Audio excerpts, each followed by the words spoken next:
So we're talking about variation, and in the last video we ran through the definitions.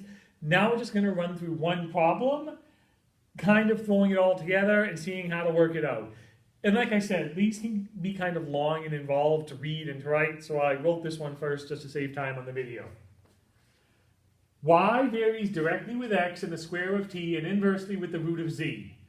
If y equals 4, when x equals 1, t equals 2, and z equals 9, find y when x equals 2, t equals 3, and z equals 16. We have a whole lot of variables there, but all that really matters is varies. As soon as you see varies, you get an immediate equation. Y varies, so y equals k. And then last time we said anything that varies directly or jointly gets multiplied, anything that varies inversely gets divided. So in this case, y varies directly with x, so multiply by x, and the square of t, multiply by the square of t, which is t squared. And inversely means divide, with the root of z, so the square root of z.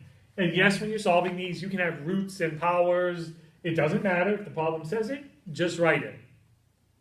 We also said last time, keep in mind, there's always only one k. You don't need multiple k's because there's multiple variables. There's always only one. Now that we have an equation, let's see. We said the first step was find k.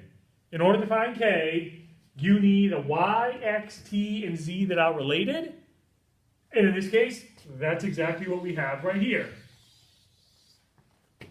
I'll also point out before we solve this out, it would be handy to have your calculator nearby because you'll be doing a lot of calculations with this stuff. Yes, you are perfectly okay to use that and keep it handy. So let's see, in this case, substitute and we get 4 equals k times x, which is 1, times t, which is 2 squared, divided by the square root of z, which is 9.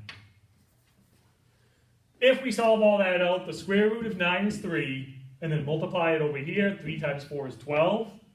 So we get 12 equals k. 2 squared is 4, so k times 4. Divide the 4 on both sides, and we get k equals 3. Now we have our k, so we said now we go back to our original equation and replace k with 3. Now from there,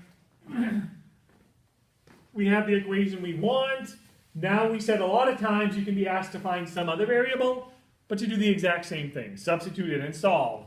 In this case, find y when x is 2, t is 3, and z is 16. Plug all those in and see what you get.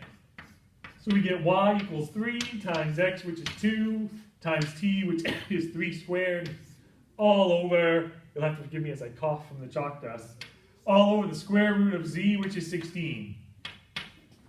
Let's see, 3 times 2 is 6, 3 squared is 9, 6 times 9 is 54, all over the square root of 16, which is 4. And we get 54 over 4, which is 27 over 2, or if you want to write it as a decimal, 13.5. And there we go. That's it. Again, I mentioned, feel free to use your calculators for this. Write your answers as fractions, write them as decimals, I don't really care. Do not assume that all the problems will give you round numbers. They won't, and especially the ones in the book won't give you round numbers. It doesn't matter. Set up your equation based on the definition, direct variation or inverse variation. That gives you an equation. Plug in the numbers you're given to get k, then replace k with that value, and then maybe plug in a bunch more numbers and solve for some other variable, in this case y. That is it. The last kind of warning I'll give is the same thing I started with. In your homework and on your exam, you'll be looking at a lot of different applications from different branches, engineering, physics, astronomy. It doesn't matter. As soon as the problem says varies, it's a variation problem, you get y equals k, and then you multiply by the things that vary directly or jointly, you divide by the things that vary inversely. It's automatic from the definition, so don't get lost in the wording of the problem. And then it's just plugging in numbers and hitting enter on your calculator a few times. If there are any questions, feel free to email me and I can run through some more examples, but that should be good for now.